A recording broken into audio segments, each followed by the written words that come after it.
Oi, mundo lindo, tudo bem com vocês?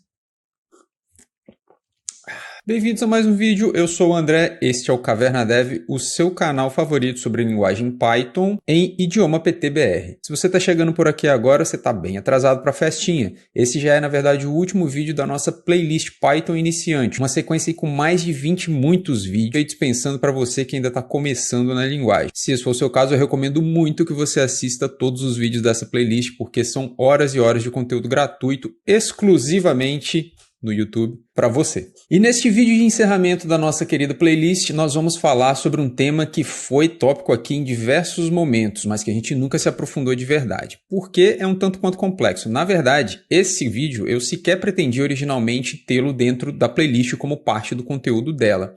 Mas é que a gente esbarrou tantas vezes nesse tema que eu achei justo terminar a playlist dando uma introdução decente sobre o que vem a ser programação orientada a objetos em Python. Então, se você ainda não fez seu café, a hora é essa. Produção, roda a vinheta e bora pro vídeo de hoje.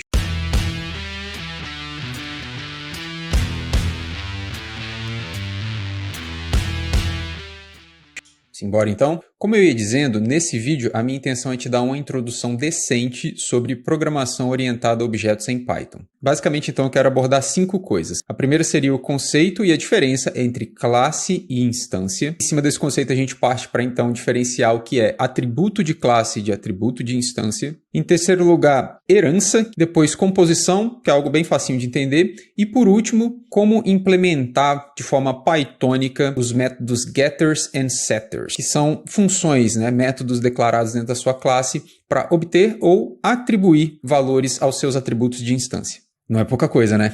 Então bora lá. Então vamos começar com o conceito mais fundamental dentro de programação orientada a objetos, que é classes. Como que a gente define uma classe em Python? E já vimos em outros momentos aqui, basicamente a gente usa a palavra class e a seguir o nome que queremos dar à nossa classe. E aí entra uma convenção. A primeira letra de cada palavra que forma o nome da sua classe deveria ser maiúscula. Por exemplo, nome da minha classe. Cada inicial de cada palavra é maiúscula e todas as palavras estão juntas. Você não pode, por exemplo, ter uma classe que tenha espaço no seu nome. Isso não é uma sintaxe válida. Depois que você deu o nome para sua classe, você precisa colocar esses 2 pontos e aí, na linha de baixo, indentado em 4 espaços, você começa a definir a sua classe. No nosso caso aqui, a gente ainda não quer colocar nenhuma lógica dentro dessa classe, então eu vou apenas colocar a palavra reservada pass. Sempre que você escreve o pass, o Python entende que por enquanto eu não quero fazer nada aqui, e ele simplesmente executa essa linha passando para a próxima. No entanto, eu já vou mudar aqui o nome dessa classe para contato, já que recentemente a gente veio aí construindo um aplicativo de agendas de contatos, que inclusive eu recomendo muito que você assista os 6 vídeos referentes a esse aplicativo que nós fizemos aqui. Eu vou manter a mesma temática e vou chamar essa minha classe aqui de contato. E aí, quem sabe, você, usando as ideias que nós vamos desenvolver aqui, você não pode refatorar o código e implementar a orientação a objetos dentro da nossa agenda de contatos lá. Mas isso fica por sua conta. Muito bem, então, agora que a gente já tem a nossa classe definida em Python, vamos aprender como nós podemos instanciar um objeto dessa classe. Repare que o verbo que eu usei aqui foi instanciar, e é por isso que também, algumas vezes, um objeto é chamado de uma instância de uma classe. Como que a gente faz isso, então, em Python? Eu vou criar aqui uma variável chamada de C1, que é um contato, abre e fecha parênteses. Quando eu faço isso, eu estou dizendo ao Python para criar um objeto da classe contato do tipo contato e atribuir à variável C1 este objeto que foi criado. Eu posso criar, obviamente, quantos objetos eu quiser. Então, por exemplo, eu posso criar aqui o C2, que também é uma instância de contato. Se eu venho aqui agora e crio 2 print statements mandando imprimir esses 2 objetos, o que a gente vai ver? O Python imprime aqui para a gente uma coisa um pouco difícil de entender, mas basicamente é um objeto do tipo contato que está criado nessa área de memória e outro objeto do tipo contato que também foi criado nessa área de memória. Rápida observação, o que significa esse underscore, underscore, main, underscore, underscore? Esse main, que em português seria principal, para o Python significa o módulo, o arquivo .py, que foi o pontapé do programa, aquele que primeiro executou dentro do programa. Um programa em Python tipicamente contém dezenas, centenas, talvez milhares de módulos, de arquivos .py. Mas é claro, o programa sempre começa a executar a partir de um. É sempre um que chama e aí desencadeia todo o processo de execução de outros módulos. A este um que foi passado como o primeiro módulo a ser executado pelo interpretador Python, o Python refere-se a ele como o main. Além disso, sempre que você vê alguma coisa em Python com esses 2 underlines no começo e no final, a isso a gente dá o nome de dunder, porque demora muito falar underline, underline, alguma coisa, underline, underline. Então, em vez de falar desse jeito, convencionou-se simplesmente chamar de dunder alguma coisa. Então, isso aqui é chamado de dunder main, por exemplo. E aqui nesse vídeo mesmo a gente vai ver vários outros casos de dunder. Beleza, mas voltando para o nosso assunto aqui. Essa classe que foi criada aqui por nós na linha 1 e 2, ela não contém absolutamente nada. Isso significa que o objeto C1 e o objeto C2, eles não têm nenhum atributo. Eles simplesmente são uma instância vazia dessa classe. Se a gente quisesse criar atributos, isso é, associar coisas a esse objeto, uma das formas que nós poderíamos fazer isso agora em Python seria diretamente chamar o objeto C1, ponto, e aí criamos um atributo que queremos. Lá dentro do nosso aplicativo Agenda de Contatos, os nossos contatos tinham nome, sobrenome, data de nascimento e um telefone. Então são esses mesmos atributos que eu vou criar aqui. Então, C1.nome igual um nome qualquer. Criei aqui rapidinho também os outros 3 atributos. E o que a gente pode fazer aqui agora na linha 16 é dar um print em C1, chamando esse outro atributo mágico dunderDict. Ora, mas se você olhar, o C1 ele não tem esse dunderDict. Eu não declarei ele dentro da classe e eu claramente não declarei ele aqui. No entanto, em Python, toda classe, quando você a cria, imediatamente ela já herda algumas coisas automaticamente da classe principal, da classe raiz, que todo objeto em Python herda. A gente vai ver o conceito de herança dentro desse vídeo. Então, automaticamente ela já recebe algumas coisas por causa da herança. Uma dessas coisas é esse atributo mágico chamado dict. E o que é que o dict faz para a gente? Deixa eu rodar esse programa e você vê que simplesmente o que ele retorna é todos os atributos que um objeto contém na forma de um dicionário. Então aqui eu já comecei a introduzir para você o conceito de atributo. No caso aqui, um atributo de instância. Daqui a pouco a gente vai ver atributos de classes também. Mas, apesar disso funcionar, apesar de podermos criar atributos dinamicamente em objetos Python dessa forma que nós vimos da linhas 11 a 14, o problema disso é que, se a gente precisa de criar agora os mesmos atributos para um próximo objeto contato, por exemplo, o C2, nós teríamos que repetir essas 4 linhas novamente. Além disso, ao fazer isso, a gente poderia eventualmente cometer um typo, né? Tirar uma letra daqui, colocar outra lá, e aí nós acabaríamos tendo objetos de uma mesma classe com nomes de atributos ligeiramente diferentes. Isso não seria nada bom. Então, a forma como nós podemos garantir que todos os objetos de uma classe tenham exatamente os mesmos atributos, já no ato de criação desse objeto, como nós, por exemplo, fizemos aqui na linha 5 e na linha 6, é através de um método especial que uma classe tem. Então, o que eu vou fazer aqui agora é criar esse método, vou substituir esse pass pelo dunderInit, que recebe sempre um parâmetro self. Aliás, guarda isso. Todo método dentro de uma classe precisa receber como primeiro parâmetro esse self. Não precisaria ser self, poderia ser qualquer coisa. Poderia ser x, poderia ser a, poderia ser abobrinha, poderia ser o que você quisesse. No entanto, a convenção é que esse primeiro argumento seja algo nomeado com self, que em português seria algo como a si mesmo, é uma referência ao próprio objeto. Daqui a pouco a gente vai ver mais sobre isso. Mas o que você precisa entender sobre o método init, o dunderInit, é que ele é um método que o Python vai chamar sempre que está tentando construir um objeto de uma determinada classe. E ele serve justamente para isso, para inicializar atributos de instância, atributos de um objeto. Para isso a gente tem que passar, além do self, outros parâmetros que correspondem aos atributos que nós queremos criar no nosso objeto. No nosso caso aqui nós sabemos que nós queremos nome, sobrenome, data, nascimento e telefone. O próximo passo aqui dentro do nosso init é criar esses atributos associados ao nosso objeto. Como aqui a gente vinha fazendo C1.nome e C1 é o objeto, aqui dentro da classe agora, o que representa o objeto que a gente está manipulando dentro desse método é o self. Portanto, self.nome vai receber o nome. Fiz a mesma coisa aqui rapidinho para os outros 3 atributos e eu vou apagar essas linhas aqui embaixo agora e desse comentário a 14 e tentar rodar esse programa para ver o que vai acontecer. A gente tem um erro. Veja que o Python nos diz aqui que o método init precisa de 4 positional arguments, que são o nome, sobrenome, data de nascimento e o telefone. Mas quando nós estamos tentando criar o objeto, nós não estamos passando isso. Repare que antes isso não tinha sido um problema, esse erro não foi printado para a gente, porque nós não tínhamos o método dunderInit que esperava receber alguns argumentos, mas agora nós temos. Isso significa que esses argumentos têm que estar aqui passados no ato de chamar ou de instanciar um objeto da classe contato. Eu vou manter aqui os mesmos 4 valores que nós já tínhamos antes para o primeiro contato, para o C1, e você repare que eu fiz isso de forma posicional, eu não nomeei quais são os atributos que eu estou passando, mas nós poderíamos também fazer isso de forma nominal. Então aqui no contato C2, eu passo cada um dos argumentos que é esperado pelo método dunder init nominalmente. E veja que eu faço isso completamente fora de ordem, porque quando a gente usa os keywords, os nomes dos argumentos, a ordem não importa. Se eu executar esse programa mais uma vez, a gente vê que nós não temos mais aquele erro anteriormente. E o resultado aqui, quando a gente imprime C1 é o mesmo.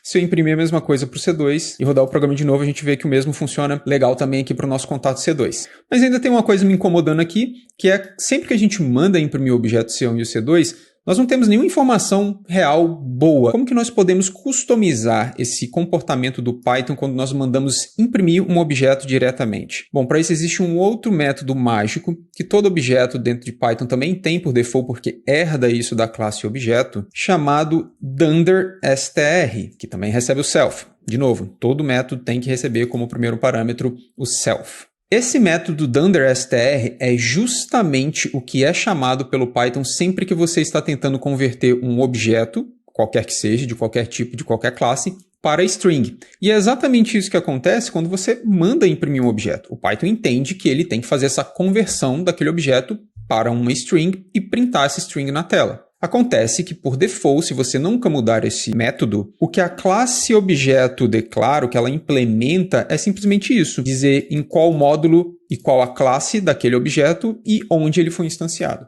Então, se você quer um comportamento customizado, algo que faça mais sentido sempre que você simplesmente mandar imprimir esse objeto ou simplesmente mandar converter esse objeto para um string, você precisa redefinir esse método dunderstr. E a forma como a gente tem que fazer isso é, obrigatoriamente, retornar uma string. A string que eu estou retornando aqui no caso é uma string composta pelo nome, sobrenome e um tracinho com o número do telefone. Se eu executo esse programa novamente, você vê agora que o Python imprime para mim é o que é retornado pelo dunderstr. Mas é claro que nem tudo são métodos mágicos. Muitos dos métodos que você vai ter que definir dentro da sua classe são simplesmente métodos que precisam executar alguma coisa, alguma função, algum comportamento ou retornar algum valor. Eu vou criar aqui, por exemplo, um novo método que eu vou chamar de nome completo. E repara que interessante, sempre que eu abro parênteses dentro de um método que eu estou declarando dentro da minha classe, o PyCharm automaticamente já coloca o self e já fecha o parênteses para mim. De novo, reforçando a importância de ter esse primeiro parâmetro como sendo uma referência ao próprio objeto. E o que eu quero que esse nome completo faça para mim é retornar justamente qual o nome completo de um contato. Porque assim, todas as vezes que eu precisar de gerar o nome completo, eu não preciso de fazer isso aqui que eu estou fazendo, por exemplo, dentro do str. Então eu vou colocar aqui return, uma fstring, que justamente é o primeiro nome seguido do sobrenome. Por hora eu vou apagar esse dict aqui. E agora aqui nas linhas 17 e 18, o que nós vamos fazer é justamente chamar esse nome completo deste objeto. Vamos fazer a mesma coisa aqui para o contato C2. Se a gente executar o código, a gente vê que temos então o nosso nome completo. Como agora eu tenho uma função que retorna o nome completo, eu posso inclusive vir aqui na minha dunderstr e em vez de fazer isso, fazer uma chamada self, nome completo. E só para garantir que as coisas ainda continuam funcionando, nós vamos imprimir esses dois objetos aqui embaixo e a gente vê que o nome completo continua sendo gerado da mesma forma. Então repare também que a ordem com que os métodos são declarados dentro da sua classe não é relevante. Eu, por exemplo, aqui na linha 9 estou chamando, o método nome completo, mesmo que ele só tenha sido declarado posteriormente na linha 11. Isso não importa, o Python sabe se virar com isso. Deixa eu novamente apagar essas duas linhas. Eu quero te chamar a atenção para uma coisa. Repare que mesmo que nome completo tenha sido declarado, assim como todos os métodos, recebendo um parâmetro self, na hora de chamá-lo aqui nas linhas 17 e 18, a gente não está passando nenhum parâmetro. E não precisa, porque o Python já se encarrega de automaticamente passar como este parâmetro esse próprio objeto que está chamando este método. Inclusive, existe outra sintaxe que fica mais claro o que está acontecendo aqui por trás dos panos. Eu vou apagar isso aqui e vou dizer que, na verdade, eu quero chamar a classe contato, ponto, método dessa classe, que é o nome completo, e passando como argumento o C1. Se eu executo o código de novo, você vê que as coisas funcionam perfeitamente bem. Porque, de fato, no background, é exatamente isso que o Python está fazendo por você. Essa sintaxe aqui, que é a sintaxe recomendada, você deveria continuar usando ela, se traduz internamente no Python exatamente dessa forma. A classe, o método daquela classe, e como primeiro parâmetro a ser passado para esse método, um objeto daquela classe.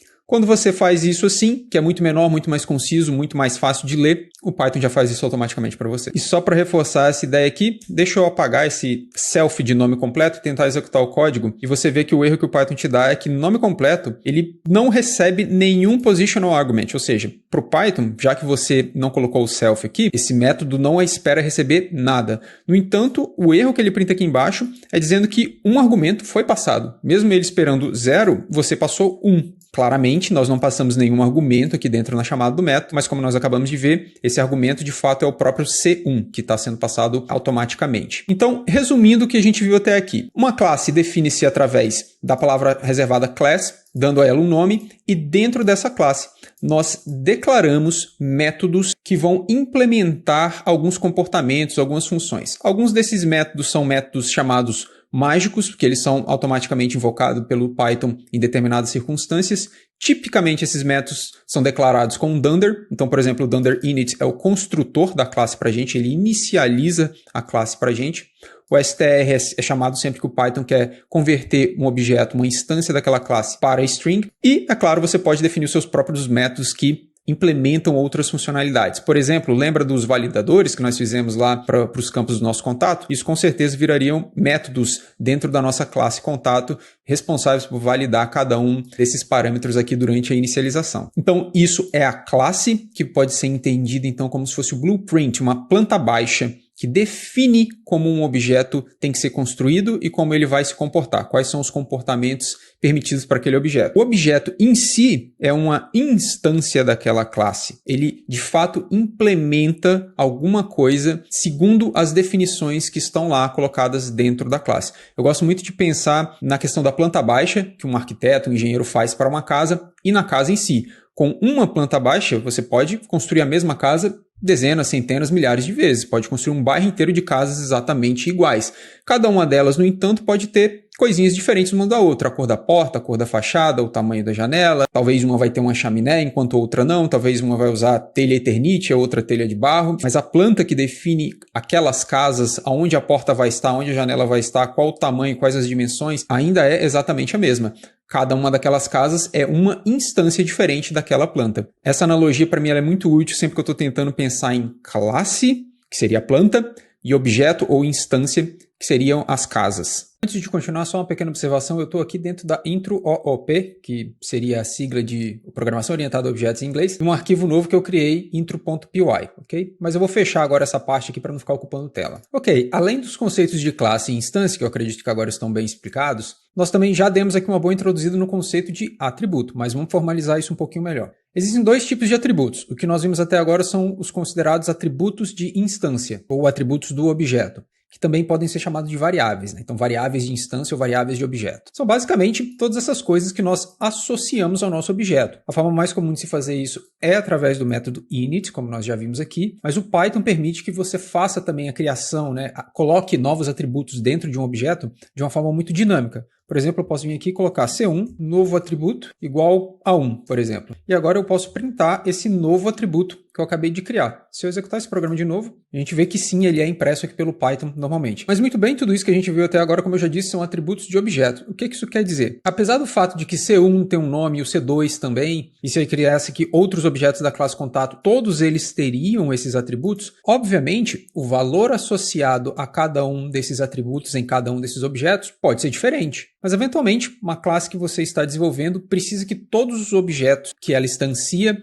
tenham um atributo que seja exatamente o mesmo para todos eles. Aqui no nosso caso do contato, até que tem um bom exemplo disso. Lembra que lá no nosso programa de agenda de contatos, uma das coisas que nós definimos é que o tamanho máximo para um nome poderia ser apenas 10 caracteres. Isso claramente pode ser modelado através de um atributo de classe usando o Python. Como que a gente pode fazer isso? Muito simples. Aqui, antes do método init, o que você pode fazer é criar o seu atributo que tem que ser para a classe. Então eu vou colocar aqui o maxLen nome, que vai representar o máximo tamanho que o nome pode ter, e eu vou falar que isso aqui é 11. Aliás, só uma observação, pelo fato disso aqui ser algo que meio que vai ser constante, né, durante toda a execução do nosso programa, dificilmente a gente quer que isso seja mudado, faria até sentido declarar isso aqui como uma constante mesmo, usando aquela convenção de letras apenas maiúsculas. Eu vou até preferir realmente fazer isso, mas lembrando que o fato de ser maiúsculo ou ser minúsculo não interfere em nada, nem em termos de execução de lógica e nem em termos do que eu estou tentando explicar aqui, que seria um atributo de classe. Ok, agora que a nossa classe tem um atributo, como nós podemos acessá-lo? Bom, exatamente da mesma forma. Nós ainda vamos ter aqui o nosso objeto, ponto, chamando aquele atributo, MaxLenContato. Então vou printar isso tanto para C1 quanto para C2, vou executar o programa e nós vemos que não muda. Independentemente do fato de serem dois objetos completamente diferentes com atributos de instância completamente diferentes, o seu atributo de classe se mantém o mesmo. Mas, tome cuidado, mesmo um atributo sendo de classe e não de instância, é possível no Python você alterá-lo apenas para uma instância de objeto. Por exemplo, se eu fizer isso, C1 MaxLenContato igual a 30, e a seguir eu printo novamente o MaxLenContato tanto para o C1 quanto para o C2. Vamos ver o que vai acontecer? Você vê que o resultado dos dois primeiros prints, da linha 22 e 23, é 11, mas no momento que eu mudo isso apenas para o C1, a gente vê aqui com os prints da linha 27 e 28 que isso foi mudado de fato apenas para o C1 e não para todos os objetos daquela mesma classe. Mas se eu fizer isso na classe, executando esse programa de novo, a gente vê quando o MaxLen é alterado a nível de classe, ele é sim alterado para todas as instâncias que existem nesse momento para essa classe. Muito bem, então com o conceito de classe e objeto e atributos de classes e de objeto tendo sido cobertos, a gente passa a falar agora de herança. Mas para fazer isso, eu quero dar uma mudadinha aqui em algumas coisas. Primeiro, só para manter consistência lá com o nosso programa de agenda, o tamanho máximo para o nome de contato era 10 e não 11. Então vou colocar aqui 10. Além disso, eu criei aqui também os atributos de classe correspondentes ao tamanho máximo de sobrenome e data. E repare que eu não coloquei aqui um atributo de classe para tamanho máximo de telefone, apesar de nós termos um também que era 11. E eu não coloquei isso aqui justamente porque eu quero remover o telefone dessa classe contato e a gente já vai ver por quê. Então eu removo ele completamente de dentro do init. Agora ele não existe mais, portanto não pode ser chamado aqui no str. E vai passar a retornar apenas a mesma coisa que o nome completo. E eu também vou apagar todas essas linhas aqui embaixo, porque elas já não nos interessam mais por enquanto. Ok, então agora a gente só tem uma classe contato e ela só tem 3 atributos. Essencialmente só as informações mais básicas sobre um contato. Por que eu fiz isso? Porque eu quero ilustrar o conceito de herança pensando aqui num programa, numa aplicação que a gente estaria desenvolvendo, em que, na verdade, nós vamos ter agendas diferentes. Uma seria só para armazenar contatos telefônicos, outra seria só para armazenar contatos, por exemplo, de e-mail. Eu sei que na prática isso não faz tanto sentido, porque um contato dentro de uma agenda poderia ter tanto número de telefone, quanto e-mail, quanto seja lá o que for, mas só para efeitos de demonstração do exemplo, do conceito que eu estou tentando explicar, vamos assumir que assim fosse. Então, usando o conceito de herança em programação orientada a objetos, nós poderíamos agora, por exemplo, implementar uma classe contato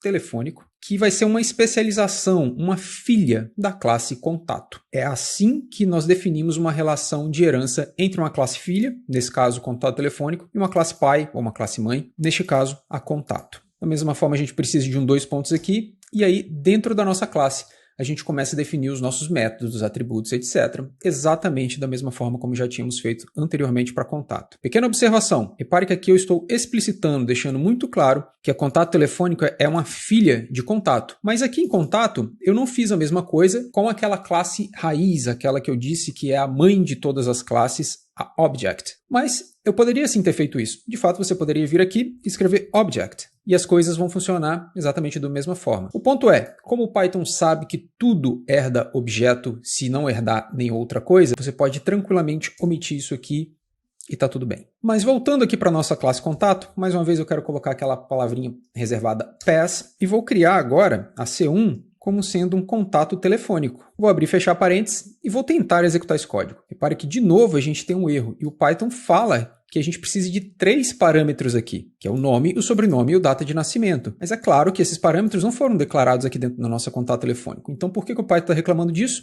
Ora, porque contato telefônico é uma filha de contato. Então tudo que está neste momento definido, codificado dentro de contato, está também codificado dentro de contato telefônico, automaticamente, sem que você tenha que repetir esse código aqui. Por isso que classes também é uma excelente forma de promover reusabilidade de código. Na minha classe contato telefônico, ela já pega tudo que a classe contato oferece, mas agora eu quero introduzir um atributo novo, eu quero especializar toda a minha classe contato para que dentro de contato telefônico, objetos da classe contato telefônico armazenem um número de telefone. Mas desde já, eu já posso vir aqui dentro da minha contato telefônico, do objeto contato telefônico que eu estou criando, e passar os atributos que eu sei que a contato, e agora, portanto, a contato telefônico também espera. Eu também vou printar essa C1 aqui. A gente vê que, ao executar o programa, o comportamento que nós temos aqui é exatamente todo aquele codificado aqui em cima. Mas muito bem, já que eu quero que a minha contato telefônico tenha agora mais um atributo que não foi incluído aqui dentro da contato, como que nós podemos fazer isso? De novo, nós vamos começar usando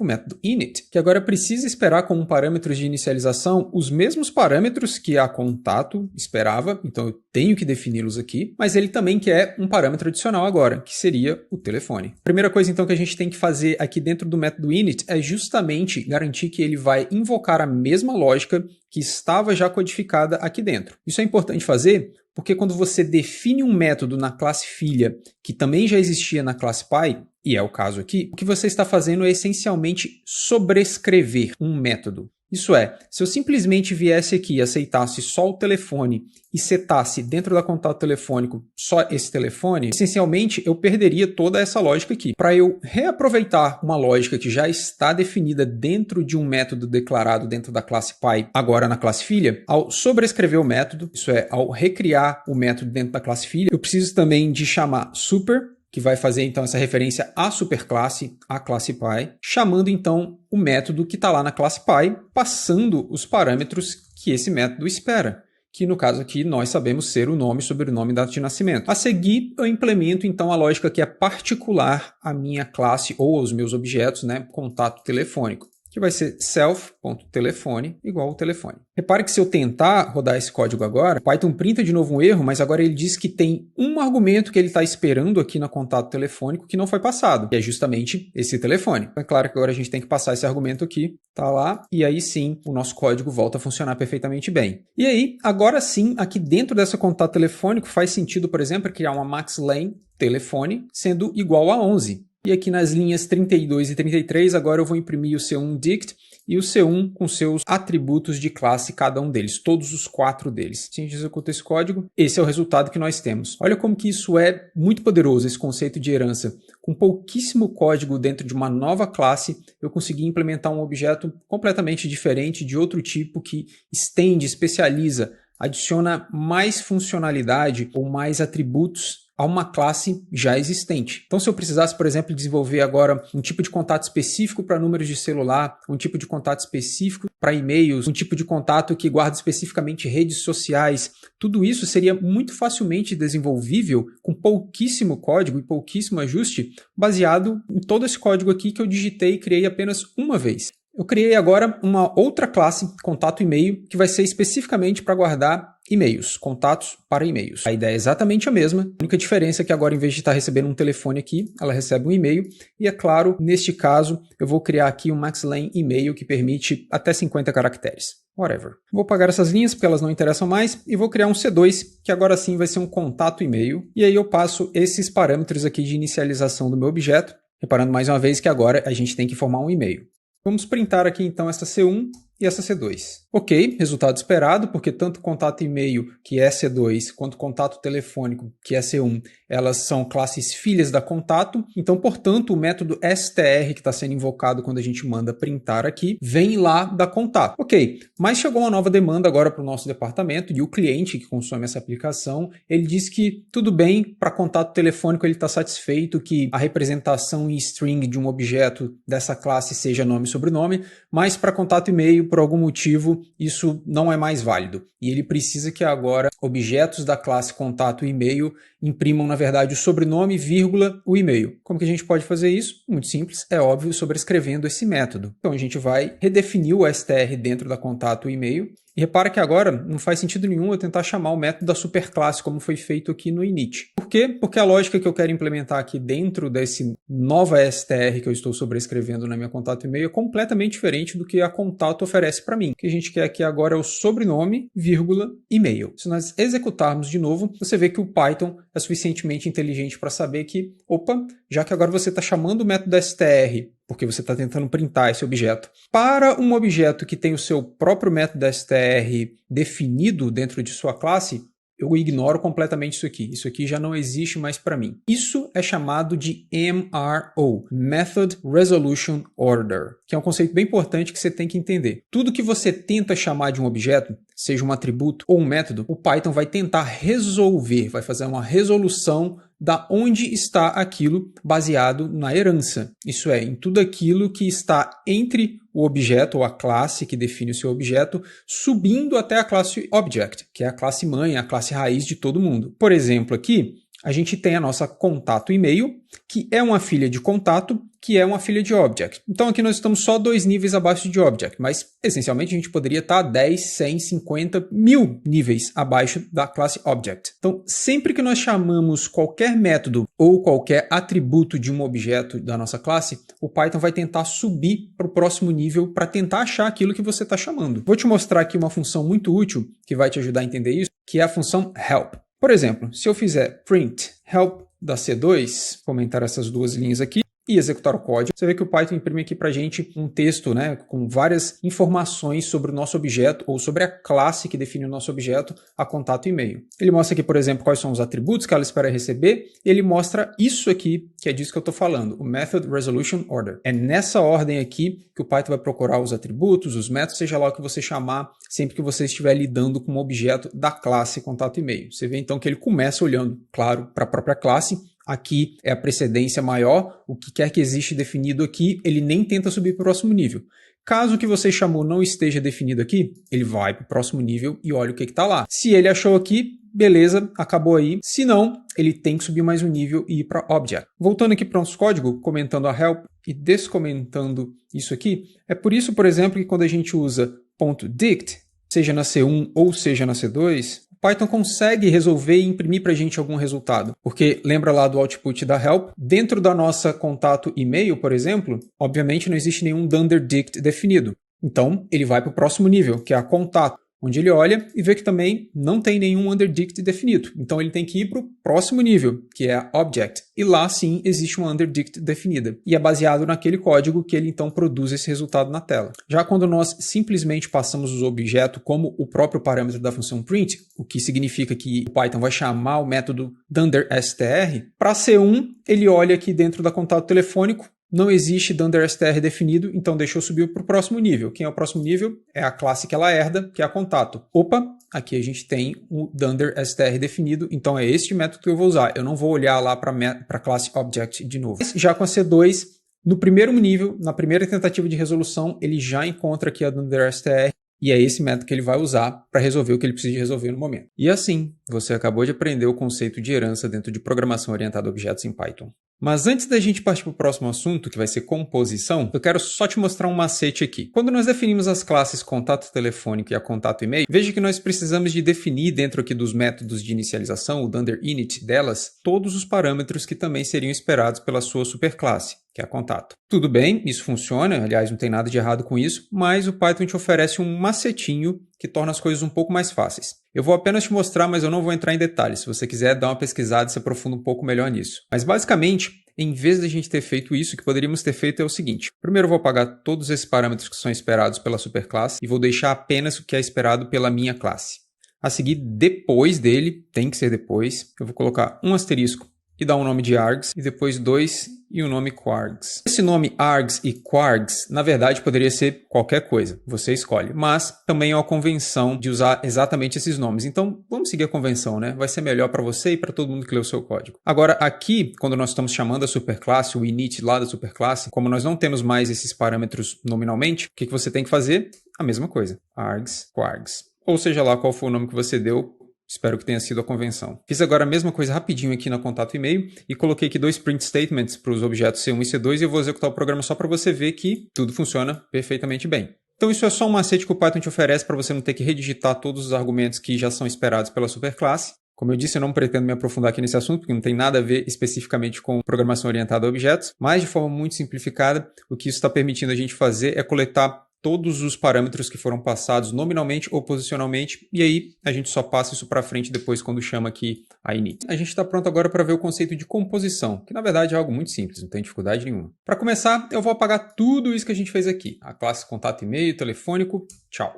Além disso, eu vou renomear essa classe contato, chamar ela de pessoa. Porque afinal de contas, se a gente parar para pensar, isso aqui só está guardando dados muito básicos a respeito de qualquer pessoa, né? Toda pessoa tem um nome, tem um sobrenome e tem uma data de nascimento. Isso, de fato, não representa um contato. Então vamos imaginar aqui que o nosso departamento de desenvolvimento de software dentro da nossa empresa fictícia implementou essa classe dessa forma porque ela, na verdade, vai ser consumida em diferentes aplicações. A gente pode implementar uma agenda de contatos, onde, obviamente, o contato é uma pessoa. A gente pode implementar, por exemplo, um aplicativo de CRM, em que o cliente é uma pessoa, um vendedor é uma pessoa, um gerente de contas também é uma pessoa. Enfim, a classe pessoa ela é abrangente o suficiente para poder ser reutilizada em qualquer tipo de aplicação. Mas, continuando aqui dentro do nosso mundinho de uma agenda de contato, agora sim a gente vai implementar uma classe contato da seguinte forma. Então, para começar, repare que a classe contato aqui, ela não herda de pessoa, ela não é uma continuidade de pessoa, uma filha. Ela é simplesmente uma classe standalone. A ideia aqui é que contato contenha dados de uma pessoa, mas não seja uma pessoa. Então, como que o nosso método init ficaria? Ficaria dessa maneira aqui. Repara que a minha classe agora ela espera receber 3 parâmetros de inicialização. Um deles vai ser justamente um objeto pessoa. E isso vai se tornar o atributo chamado pessoa. Além disso, eu também vou receber um telefone e um e-mail, e eles vão se tornar, respectivamente, os atributos telefone e e-mail. Mas entende como isso é uma relação de composição? A classe contato ela é composta por um objeto pessoa. Nesse tipo de relação, nós chamamos a contato de classe composta e a classe pessoa de classe componente. E aí agora, se eu quero inicializar um objeto contato, eu preciso, na verdade, antes de inicializar um objeto pessoa. Então eu faço isso aqui agora na linha 26, e aí sim, dentro do meu contato, eu posso passar P1 como sendo a minha pessoa, juntamente, é claro, agora também com o telefone e com o e-mail, que são parâmetros necessários para inicializar o contato. E vamos ver o que acontece se eu tentar mandar imprimir agora esse objeto pessoa aqui na linha 29. Você vê que o resultado é o mesmo comportamento que a gente viu anteriormente, que é o padrão lá da classe Object. Por quê? Porque contato, essencialmente, está estendendo object. Não existe, como eu disse anteriormente, uma relação de herança com pessoa. Se a gente quiser customizar esse comportamento, nós precisamos definir aqui dentro da contato um método específico para isso. Assim como qualquer outro método para fazer qualquer outra coisa específica para a lógica de negócio que envolve um contato. Só por curiosidade eu fiz isso aqui, declarei o do_str retornando o nome completo do atributo pessoa, que a gente sabe que é um objeto do tipo pessoa, bem como ali o telefone e o e-mail. Se eu executar agora o programa de novo, a gente vê que o comportamento é regido agora pelo do_str customizado da nossa classe contato. Muito básico, né? Esse conceito de composição ele é muito natural. Ele basicamente significa que um dos atributos de uma classe, na verdade, vai ser um objeto de outra classe. Basicamente, uma classe que compõe outra.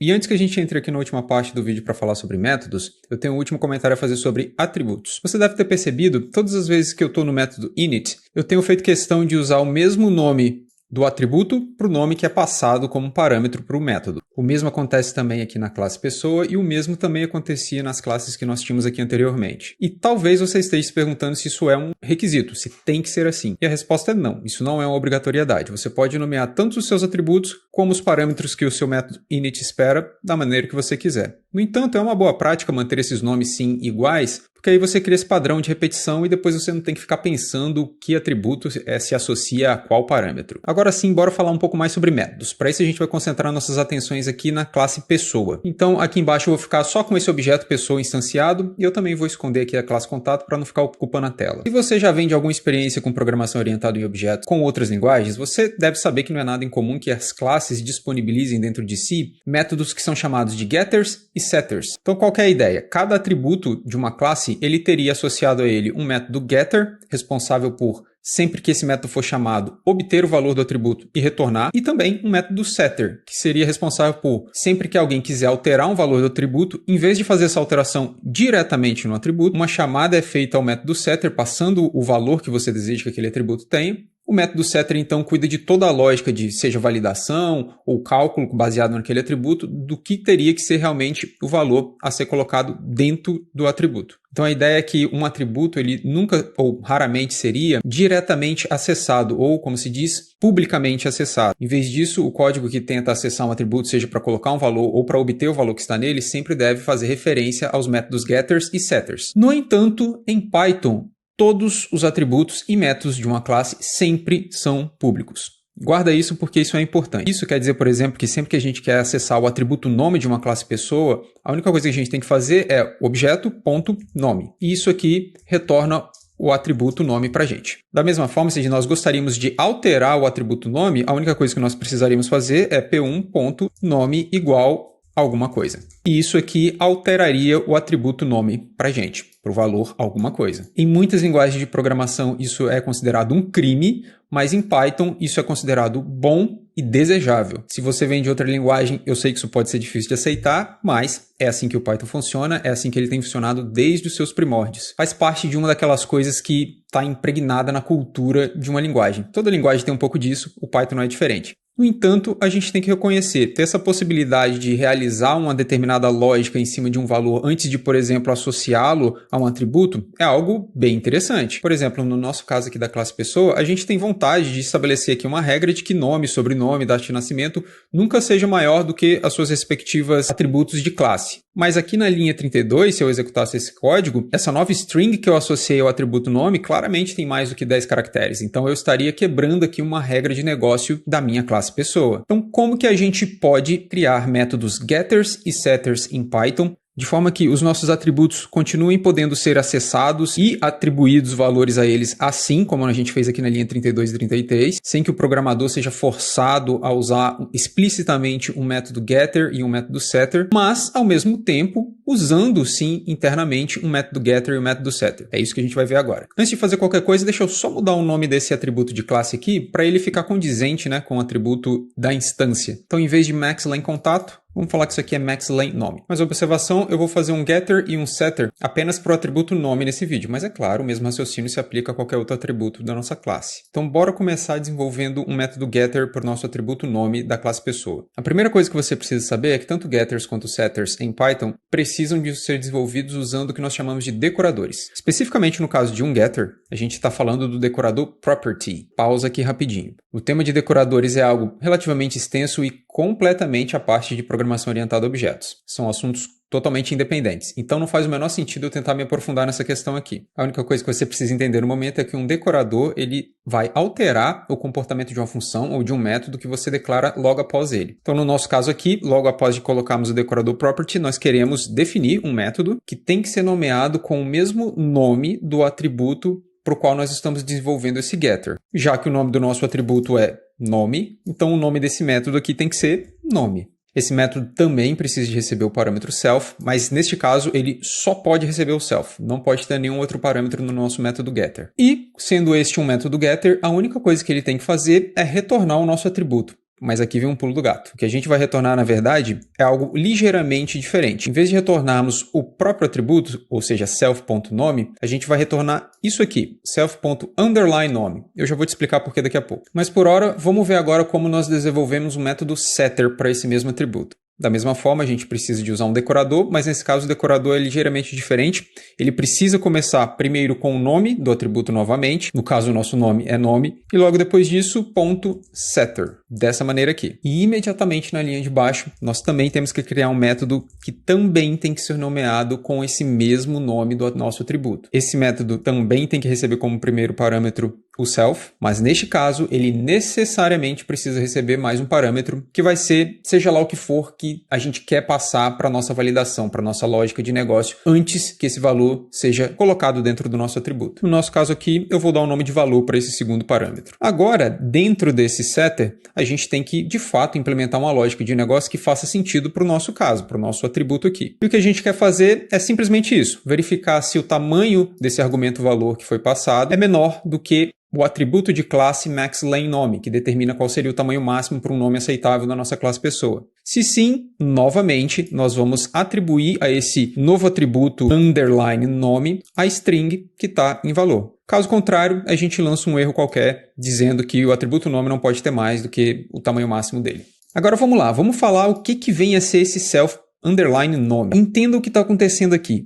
De fato, o nosso atributo dentro do nosso objeto vai ser esse, underline nome, e não mais simplesmente nome. A única coisa que esse esquema de getter através de uma property e setter através do nome.setter está fazendo para nós é oferecer certas máscaras. A property vai nos permitir apresentar o atributo que de fato é underline nome, como na verdade algo que pode ser acessível através de nome. Então toda vez que nós fizemos p1.nome, o que o Python de fato entende é que ele tem que vir aqui nessa property e executar o código que está dentro dela. E o código que está dentro dela diz que ela tem que retornar um tal de atributo self underline nome. Enquanto sempre que a gente executa alguma coisa como isso aqui, objeto.nome igual a alguma coisa, o Python entende que o que na verdade a gente quer fazer é uma chamada a esse setter definido dessa maneira, passando como argumento de valor o que vem aqui depois do igual. Então tem um pouquinho de mágica do Python aqui, das implementações da linguagem rolando por trás dos panos. Mas bora executar esse código aqui e ver o Python em ação, porque aí as coisas podem ficar um pouco mais claras. Primeiro aqui na linha 43 a gente vai imprimir p1.nome, e já que o objeto p1 acabou de ser instanciado com o nome Bruce, o que a gente tem que ver aqui na tela é Bruce. E depois aqui na linha 45 eu faço a mesma coisa. Mas, agora que a gente já tem um setter lá dentro, p1.nome igual a alguma coisa tem que funcionar de tal forma que o nosso nome passa a ser alguma coisa. Bom, na verdade, pelo fato de alguma coisa ter mais do que 10 caracteres, o que eu espero ver aqui de fato é um erro. Mas vamos executar e ver se é isso mesmo que vai acontecer pra gente. Opa, até que deu certo. De fato, o Python imprime pra gente um erro na tela dizendo que nós ultrapassamos o tamanho máximo de nome para o nosso objeto. Mas se nós mudarmos isso para outra coisa, vou chamar o nosso Batman de Beisola agora. Como isso tem menos que 10 caracteres, se nós executarmos de novo, a gente vê que tudo dá certo. Bruce é imprimido aqui pela linha 43 e Beisola pela linha 45. Então, tanto o nosso método getter quanto o nosso setter estão funcionando legal. Mas agora vamos dar uma inspecionada dentro do nosso objeto P1 e ver quais são de fato os atributos. Lembra daquele dict que nós vimos no começo desse vídeo? O que acontece se nós mandarmos o Python imprimir isso para a gente agora? Veja que, de fato, dentro do nosso objeto P1 não existe um atributo nome mais. O que realmente existe é o underline nome. Por quê? Porque agora o Python entende que todas as vezes que você faz p1.nome, você está, na verdade, querendo fazer um acesso a este atributo. Inclusive aqui, no próprio método de inicialização. Quando você faz self.nome igual a alguma coisa, essa alguma coisa sendo esse parâmetro nome que foi passado para o método de inicialização da classe, o que o Python está chamando de fato é o setter com esse mesmo nome de atributo. E dentro deste setter, um atributo self underline nome é criado. É aqui, nessa linha 24, que este atributo passa a ser criado, e aí o valor que foi passado como parâmetro nesta chamada aqui, depois desse igual, é armazenado então dentro deste novo atributo. Analogamente, é claro, todas as vezes que você apenas acessa esse atributo sem estar fazendo uma operação de assignment, o Python entende que o que ele tem que fazer é chamar aqui o código da property com aquele mesmo nome de atributo. Neste caso aqui o nome é nome mesmo. Muito bem, bora para as nossas observações finais para nós terminarmos esse vídeo com a paz de espírito bem pythônica. Primeira delas, se você está se perguntando se o nome desse atributo que a gente cria aqui na linha 24 e retorna aqui na linha 19 tem que ser exatamente underline nome do atributo que a gente de fato usa na property e no setter, a resposta é não. Isso aqui pode ser realmente nomeado da forma como você quiser também. Vou até te provar isso. Mudar isso aqui para qualquer coisa, copiar esse valor, colar aqui também na linha 24, executar o código de novo apenas com o print do dict. Você vê que tudo funciona perfeitamente bem e o nome do nosso atributo agora é essa loucura aqui. Isso, mais uma vez, é apenas uma convenção. Como que a gente precisa criar, de fato, um atributo que tenha um nome diferente daquilo que a gente vai usar na nossa property e no setter correspondente àquela property? Faz sentido que seja algo similar o suficiente para ser fácil de reconhecer, né? Então convencionou-se de fazer isso com um underlinezinho na frente. Outra observação importante, properties não necessariamente precisam existir atreladas a setters, mas um setter sempre precisa estar atrelado a uma property. Por exemplo, se eu comentar essa property aqui, você vê que imediatamente o PyCharm já te dá um sinal de que tem alguma coisa errada aqui. Porque o setter, de fato, ele está amarrado a um nome de uma property. Então, sem uma property com um nome, esse setter aqui não faz o menor sentido. Se a gente tentar executar esse código, dá até um erro aqui. No entanto, properties, isso é, um método getter, ele pode existir não necessariamente associado a um setter. Vou te dar um exemplo aqui com esse método nome completo. Se você olhar bem para ele, tudo que ele está fazendo para a gente é retornar o resultado de um determinado processamento. E isso é essencialmente o que um método getter faz. Não necessariamente um método getter tem que estar associado a um atributo de instância ou da classe. Então a gente poderia muito bem transformar isso numa property. E repare que quando nós fazemos isso, o PyCharm imediatamente também já dá um highlight dizendo que, olha, tem alguma coisa diferente aqui. Que é exatamente isso. Como agora a gente gente modificou o comportamento dessa função com o decorador property, isso é, essencialmente transformamos ela em um getter, nós podemos acessar o nome completo agora simplesmente como se fosse um atributo. Por exemplo, se nós viemos aqui agora e imprimirmos só o objeto P1, isso vai chamar o método dunderstr, que vai chamar o nome completo. Então, se o nome completo foi impresso direitinho pra gente,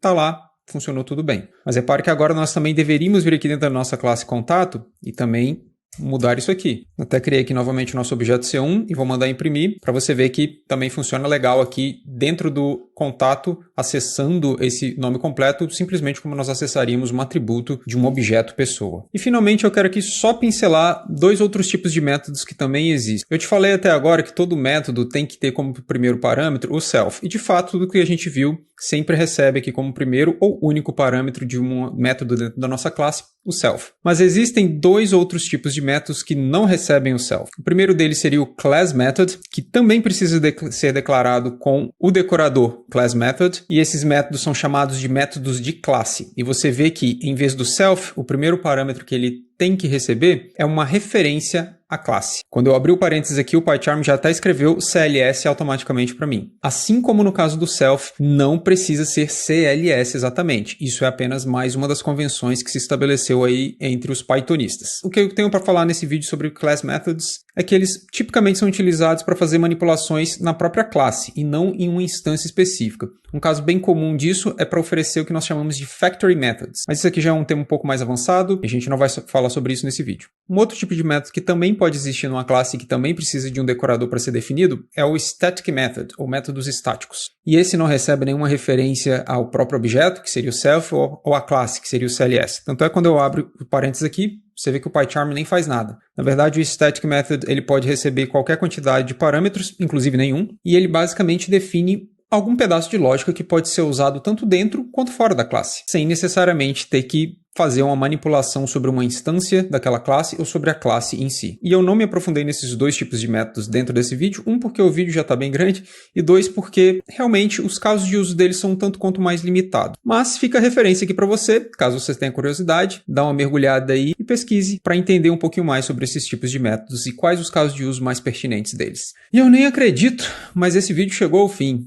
E com ele também chegou ao fim essa playlist que eu gostei pra caramba de fazer e eu espero que ela tenha sido tão útil e tão interessante para você quanto foi para mim. Se esse foi o caso, por favor, se inscreve no canal porque vai ter mais vídeo, a gente não para por aqui, é claro. E curte esse vídeo, por que não? Deu um trabalhão do caramba para fazer, vai. Se você ficou com uma dúvida também, é claro, você é sempre muito bem-vindo para deixar o seu comentário aqui embaixo e trocar uma ideia comigo. Sem mais por hoje, eu agradeço muito a sua audiência e te vejo semana que vem. Valeu, obrigado, tchau!